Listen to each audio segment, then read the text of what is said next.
చాలా అంటే extremely fascinating story మీది. అంటే ఇలా మీరు ఈ క్రమంలో మీరు అంటే ఇన్ని అప్స్ అండ్ డౌన్స్ అండ్ మలుపులు, బ్యూటిఫుల్ రోడ్స్ అన్నీ కనిపించి చూసేశారు కదా, మీకు రాజ్ కుమార్ గారికి అసలు ఏం కావాలి? మీకు జరిగినంత కాలం చేసుకుంటూ వెళ్ళడమే మేడం.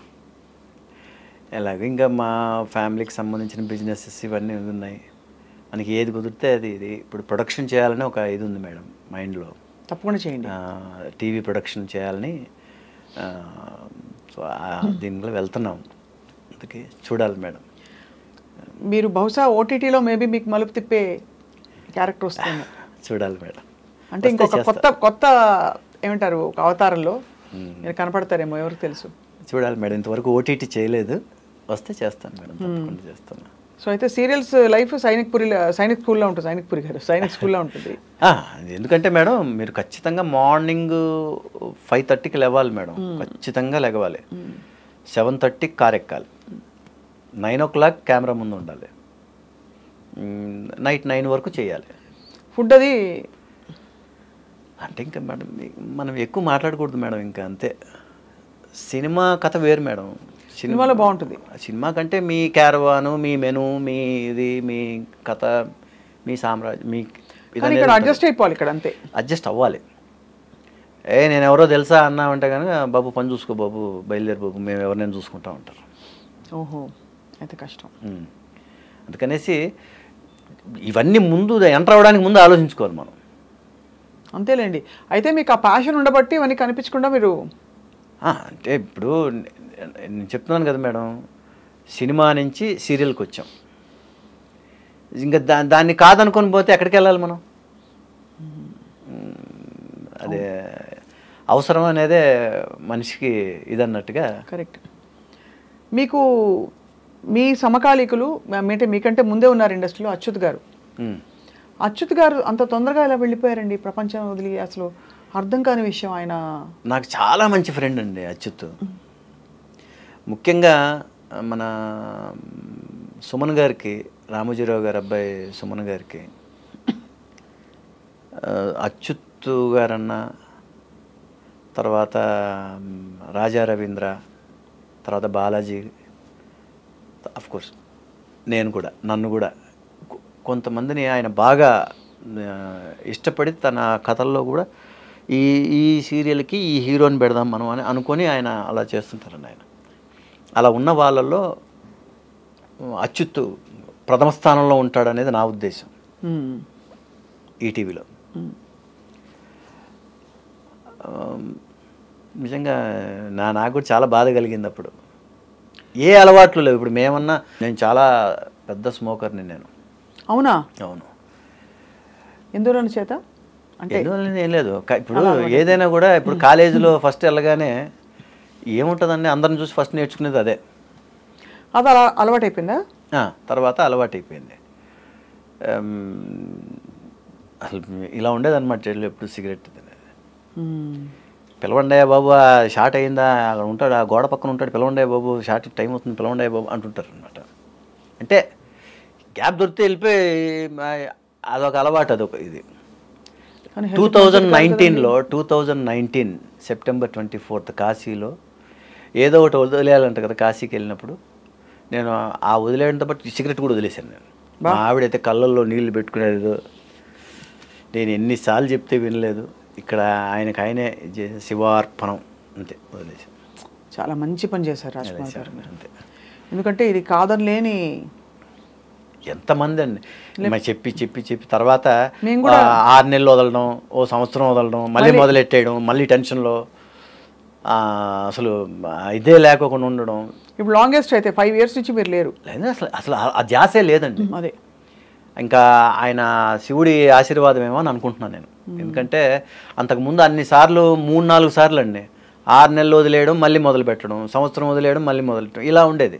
ఏదో ఒక చిరాకు వచ్చినప్పుడు మళ్ళీ అలా వెలిగించేవాళ్ళం. ఈ తర్వాత అసలు ఆ థాటే లేదు.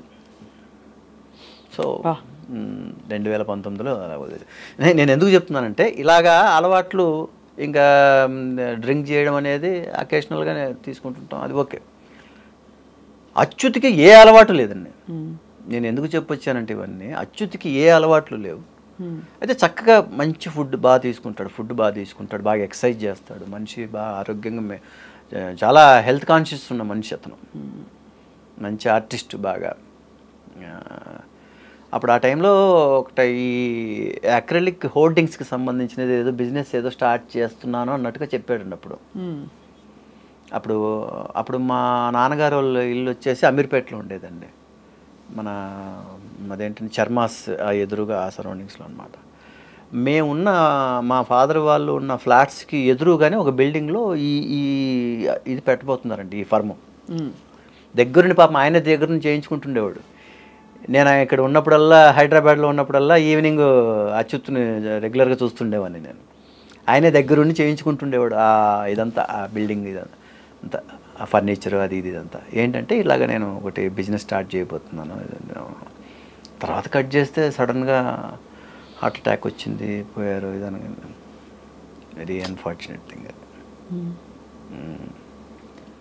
జీవితం గురించి ఇప్పుడు ఏం చెప్తామండి, మలుపులు ఎలా వస్తాయి అదంతా దేవుడిని నమ్ముతారు కదా మీరు చాలా. 100%. అంటే మీరు అంత అలవాటు ఉన్న సిగరెట్ని మీరు గివప్ చేశారంటే ఖచ్చితంగా ఏదో ఒక మంచి ఒక దేవుడు చల్లని చూపు మీ మీద ఉన్నట్టేనండి. నిజంగా అసలు వదిలేసిన తర్వాత ఎంత హ్యాపీగా ఉన్నాను అంటే అంత హ్యాపీగా ఉన్నాను. అదొక చిన్న నిజంగా లైఫ్లో వేస్ట్ మ్యాటర్ అంటే నేను అదే అని చెప్తాను. నేను అది వదిలేసాం. అది మీకు చాలా అడ్వెంచరస్ అండ్ చాలా ఈవెంట్ఫుల్ లైఫ్ అంటారండి. అలా అసలు మీ జీవితం ఇంకా కూడా బ్యూటిఫుల్ ఎక్స్పీరియన్సెస్ ఇస్తూ మీకు, కానీ ఎక్కడా మీరు తొణకకుండా మీరు బేసిక్గా మీరు కొనసాగిన తీరు చాలా హుందాగా అండ్ గొప్ప పేరు సంపాదించుకున్న పద్ధతి చాలా మాకు very very inspiring Raj Kumar garu. Thank you so much అండి. And we want to see more and more of you on screen. Thank you అండి. అండ్ తప్పకుండా మీ శ్రీమతి గారికి మా నుంచి బెస్ట్ విషెస్ చెప్పండి. తప్పకుండా చెప్తాను. రమాదేవి, నా మిసెస్ పేరు రమాదేవి గారు. And kids? 2 కొడుకులండి నాకు. ఇద్దరు. పెద్ద అబ్బాయి వచ్చేసి MBA అయిపోయి డిజిటల్ మార్కెటింగ్ వచ్చేసి వర్క్ ఫ్రమ్ హోమ్ చేస్తున్నాడు, చెన్నైలోనే ఉంటాడు. చిన్న అబ్బాయి వచ్చి సింబియాసిస్ లా స్కూల్ లా చేశాడు. ఎవరు చేసి ఇప్పుడు సుప్రీంకోర్టులో అడ్వకేట్ అండి. అమ్మ బాబోయ్. అవునండి. అయ్యా బాబోయ్. మొన్నటిదాకా ఒక సీనియర్ దగ్గర ఉండేవారు, ఇప్పుడు ఇండివిజువల్గా చేస్తున్నాడు. ఇంత చిన్నగా చెప్తున్నారు మీరు, కానీ చాలా. నెక్స్ట్ ఇయర్ పెళ్లి చేయాలండి మా పెద్ద అబ్బాయికి. ఇప్పుడు నాకు 58, ఐఎమ్ 58.